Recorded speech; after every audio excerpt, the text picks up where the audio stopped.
Rob, a quick précis of events in the last week or so. We've had a busy old week. We won't dissect Bath too much, but big news first, Stuart Hogg moving on. Just your thoughts on that? It's a difficult one, isn't it? I mean, it's a shame for rugby. He's obviously been a very, very good player. Probably most of that's highlighted internationally with his performances for Scotland and with the Lions.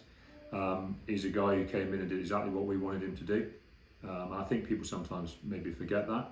You know, we built a squad that just needed that smidgen more stardust to get us to be where we really wanted to be, which was winning a European trophy. You know, we've done it in the Premiership. We were competitive year in, year out in the Premiership, but I know the players were burning for a bit more success in Europe. I know the coaches were, I know the club was, and he was part of that. He was part of that success we had going into that second half of that winning year.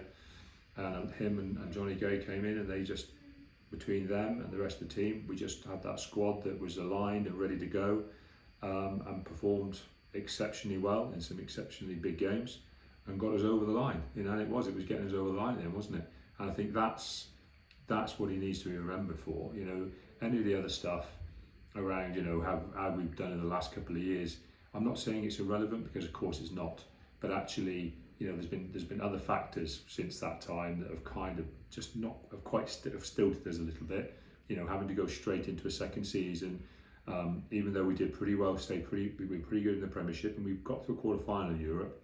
We had a couple of things that happened that year that just let us down a little bit, and then the following year, obviously anyone who remembers it was the most injury-plagued start of the season I think I've ever seen in my time at the club here, and we just never got any momentum, and that lack of momentum probably then just killed our ambitions a little bit.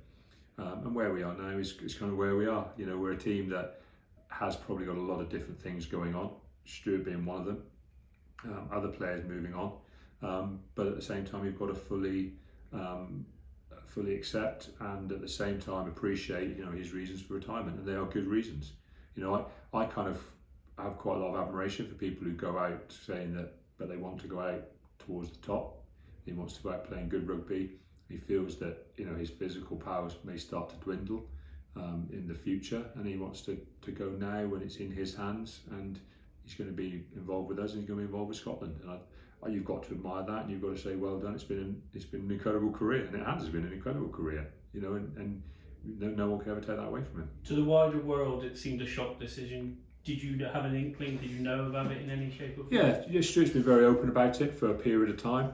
Obviously, you know, again, this is stuff that I know from the outside. None of our players came to one day and went, "Rob, I'm leaving." Do you know what I mean? And I saw it, and I read it in the paper the next day. For all of them, I knew that their considerations were happening for an extended period. Now, some people may say, "Oh, well, has that been part of the problem at the club? Has it created a little bit of just not quite togetherness in the playing group?" Am I saying it probably has?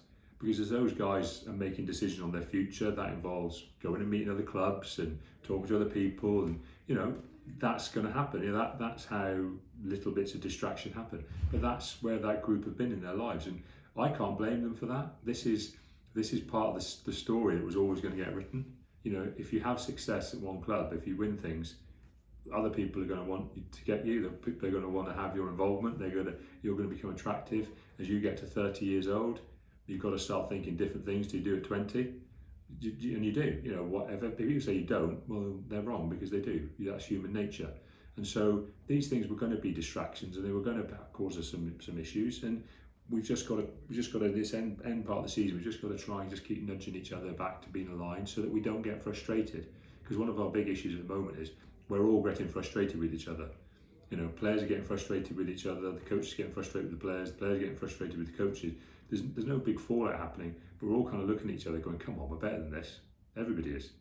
And we're probably forgetting some real fundamentals about rugby, about just getting on the field and enjoying playing with your mates and just doing the best you can and judging ourselves on that. You know, my job at the moment is to just try and bring everyone back to some real core basics of why we play, and that's what I'm really trying to do. And that's going to be very much the message next season. You know, the team's going to go on the field. Whatever we do, we're going to go out and enjoy playing rugby, and we're going to have some smiles on the faces around the club, and you know, because you're here. It's the club has got a little bit too in the cycle of, oh, if we win it's okay, and if we lose it's awful. You know, it's not even great when we win. Do you know what I mean? And we've got to shift this narrative to allow us just to move forward as a team and move forward as a club. Last week was one of those days where you probably want to forget, but equally injury-wise, a bad one for Sam. Want to just bring us up to speed on that? It's not, unfortunately with Sam, you know, he's done a real good job on his knee. You know, dislocated his kneecap, and within the mechanism of that happening, he's also done most of the major ligaments in his knee, and there's some cartilage damage as well. You know, it's not a one operation fix. It's going to take 2, maybe 3 to pull it together, and he's going to have a long, extended period of rehab. There's nothing that's indicating from the surgeon that he won't make a complete recovery, but it's going to take time. Now, the good thing is he's young. He's young, he's fit, he's healthy. Those things will all help. They will all help him get back to where he is now. And often, as I said this before, sometimes in young players, extended periods of injury can be the time you can take off. There's other things he'll be able to work on over that period, you know, that will actually maybe help him, and because he's still maturing physically, he's still maturing mentally, he's still gaining experience in everything he can do, and sometimes these can be the making of a player. A lot of chatter also about 𝗕𝗥𝗚𝗚𝗚𝗚. Bring us up to speed on him. Luke's going okay. He's having he's having some further testing now. The big thing with Luke is that obviously around nerve damage, it's just time. More than anything else, it is time. And as frustrating as it is for him, and of course it is for us as well, the big thing is he needs that little bit of time.